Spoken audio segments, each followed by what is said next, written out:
Bueno, muy bien, seguimos en Consentido Común, son las 9 de la mañana, 11 minutos, el día está muy lindo, la temperatura está muy agradable, vamos hasta las 10 de la mañana y tenemos aquí en el estudio de CNN Radio Rosario una visita muy especial, que es la de Ernesto Edwards y Alicia Pintus, y un libro que van a presentar pronto. Ahora vamos a ver cuándo, dónde, vamos a ver todos los detalles. Pero además tiene la característica, lo tengo que presentar allí, porque si yo no lo presentara de esta manera... Sí, vienen por otra cosa, vienen por la presentación de su libro, pero además son los padres de nuestro amigo, el doctor Garrett Edwards, que está ahí afuera del estudio, no quiso estar acá adentro. Mirá que hay lugares, yo no quiero... Bueno... ¿qué tal, Alicia? ¿Qué tal, Ernesto? ¿Cómo están? Bienvenidos. Nosotros nos conocemos ya de antes. Sí, ¿no? Pero... Buen día, Marcelo. Muchas gracias por la invitación. Sí, no, al contrario. El motivo es otro, pero no quería dejar pasar esta vinculación que... Sí, mientras no se ponga una bolsa de papel como los padres de Woody Allen, está bien. Trataremos de que no se avergüence de nosotros. No, me imagino que todo lo contrario. No, en general yo creo que nos esconde. No creo. De hecho, el gestor de esta reunión, esta nota, ha sido el mismo, así que... Pero eso es por el compromiso que tiene con nosotros, porque si no después le pesa la... Bueno, tengo en mis manos, gracias Ernesto, gracias Alicia, el libro que van a presentar este viernes. Este viernes 21 de febrero a las 18. En Homo Sapiens, que queda aquí cerquita de la radio, en la calle Sarmiento, entre Córdoba y Rioja. El libro que se llama Rock, Filosofía y Educación, Canciones para Enseñar y Aprender. Por supuesto, a la gente que está escuchando lo debe sorprender el título, es decir, ¿cómo es eso? Rock, filosofía y educación. Me gustaría, empecemos por Ernesto, después seguimos, que me expliquen un poco esa combinación.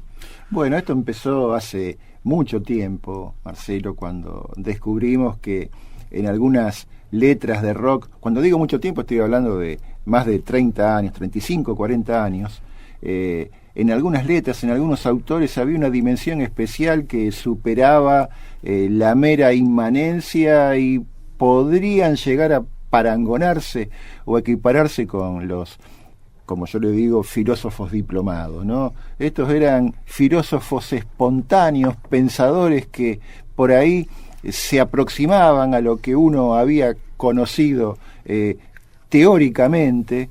Y, a ver, para que sea más claro el panorama, yo te diría que cuando enseñábamos y enseñamos filosofía en los profesorados y en la universidad, siempre nos manejamos con 4 ejes clásicos de abordaje. Los ejes que tienen que ver con la historia de la filosofía, la de los autores de la filosofía, la de las disciplinas filosóficas y, por último, la de los grandes temas o problemáticas.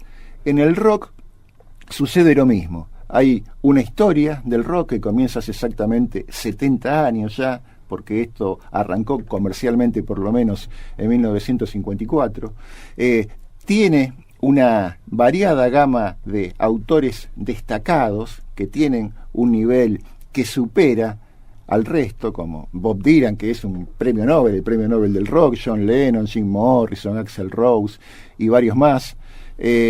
Tiene a la par de lo que serían las disciplinas filosóficas, los subgéneros del rock, como el blues, el punk, el heavy metal, etcétera, y los grandes temas que preocupan a la humanidad, que son los mismos: la vida, la muerte, Dios, el amor, lo que se te ocurra, sí, ha sido enfocado y analizado por el rock.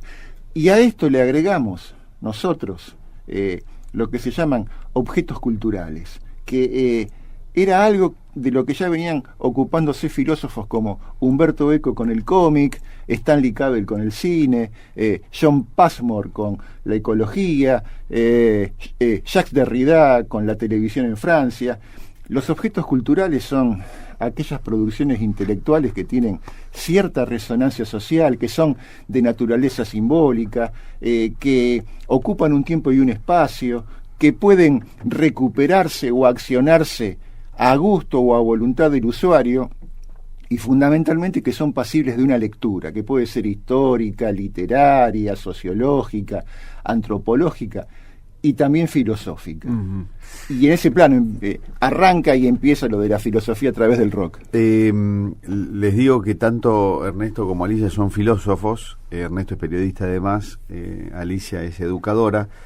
Me falta la pata de la educación ahora entonces en esto que contaba Ernesto, Alicia. Sí, a ver, cuando nosotros egresamos de la universidad, la formación era totalmente tradicional, es decir, ser un buen profesor era ser un buen explicador que reproducía fielmente las ideas, por ejemplo, de los filósofos, las concepciones filosóficas. Pero uno se iba chocando con la realidad en la que los estudiantes, fueran del secundario o del nivel superior de la universidad, no solo se aburrían, sino que no entendían nada. Porque la filosofía estaba pensada como un saber reservado a unos pocos iniciados. Un saber muy complejo y muy, muy difícil de entender para el común de la gente. De hecho, cuando en mi caso, soy la profesora de filosofía, todas las sonrisas se borraban, ¿no? Y entonces, ese desinterés, esa apatía, que estoy hablando de 40 años atrás, uno trataba de ver qué podía hacer, que la universidad no te lo había enseñado, porque la universidad te había enseñado a repetir textos. Sí. Era buscar cuál era el interés, cómo despertar el interés, cómo hacer que los estudiantes hicieran el camino del filósofo, que empieza por el interrogante, la pregunta, que empieza por cuestionarse lo obvio, por no dar por sentado la realidad, por construir un pensamiento crítico propio. Y así, un buen día, bueno, obvio que escuchábamos rock porque éramos jóvenes y era la música de la juventud para ese momento, pero nuestros estudiantes también escuchaban. Entonces empezamos a pensar de que las letras, así como, no sé, un Parménides había escrito en forma de poema, o un Heráclito, o los diálogos platónicos, no tenían un formato de texto sistemático como podía ser la Suma Teológica de Santo Tomás. Había diferentes formatos. ¿Por qué no podía ser la poesía del rock? ¿Por qué no podían ser las letras de rock?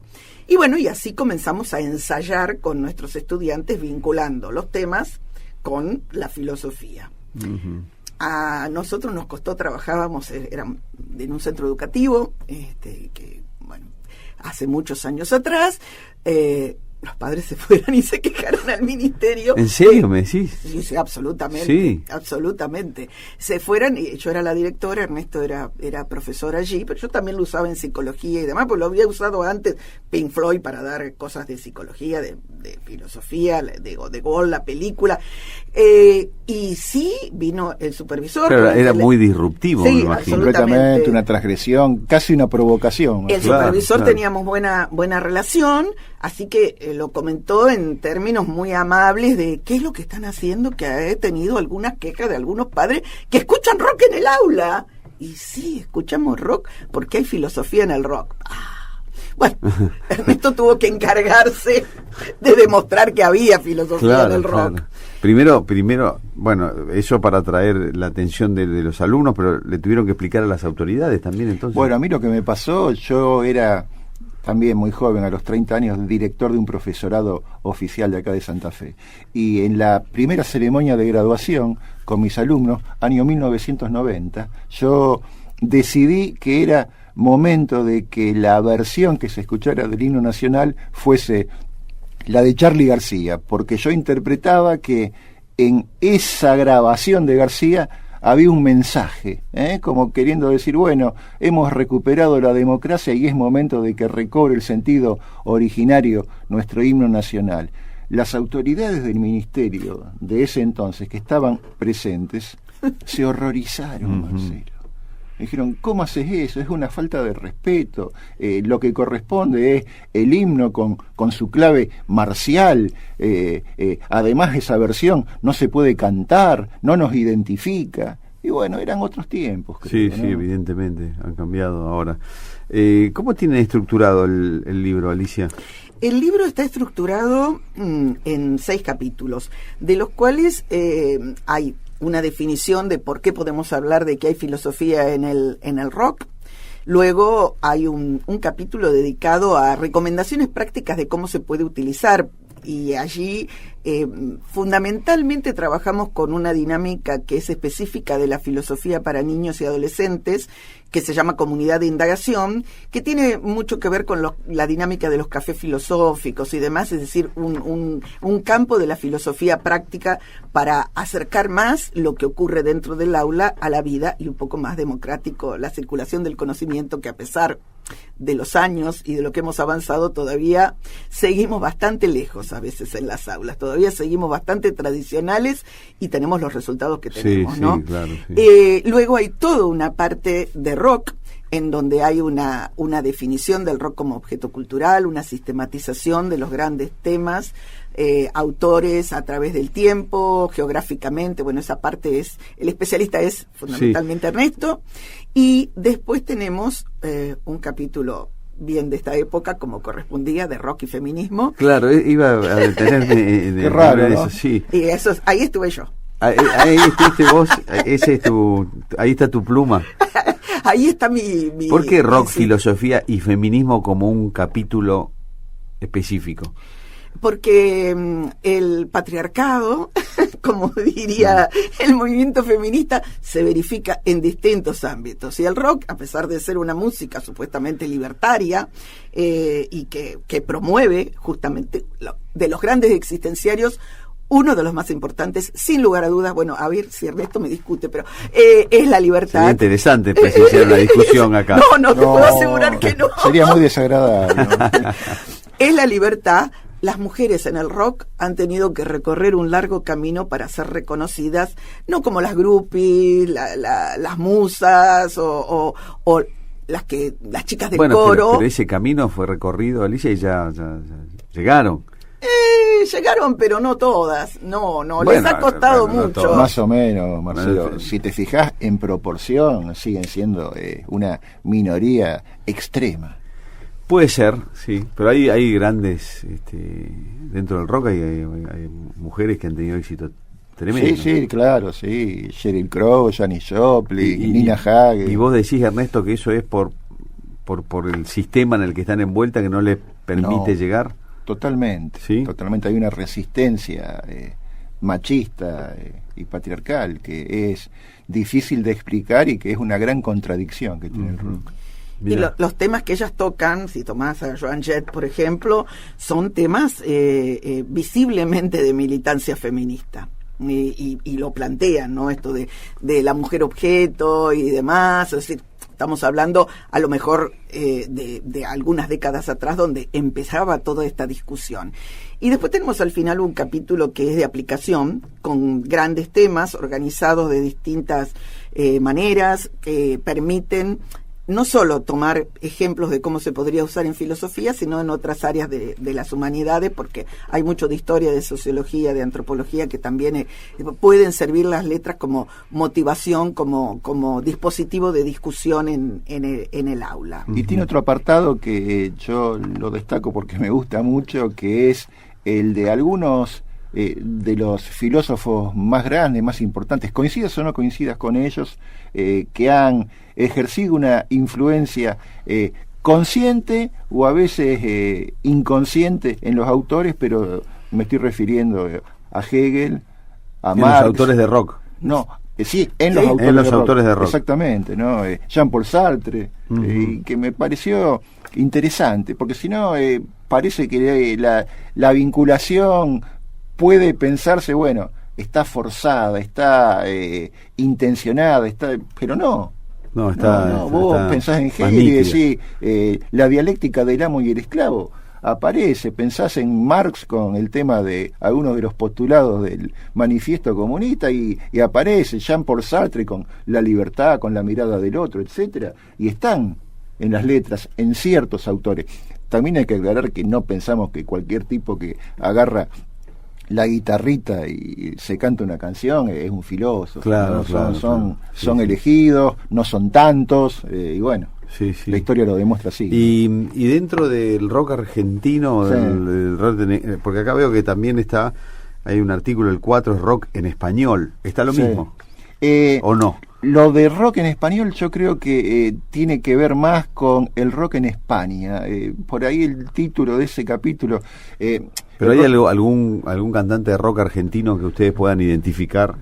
Sí, claro, muchos. Hay muchos. Cuando digo muchos, 15 o 20, no tantos, pero yo tengo un podio con 3 autores destacadísimos, Marcelo. Uno es, y no lo digo en orden de importancia, Charly García, Uh-huh. que yo creo que fue la auténtica resistencia cultural e ideológica en los años de plomo del proceso desde la metáfora.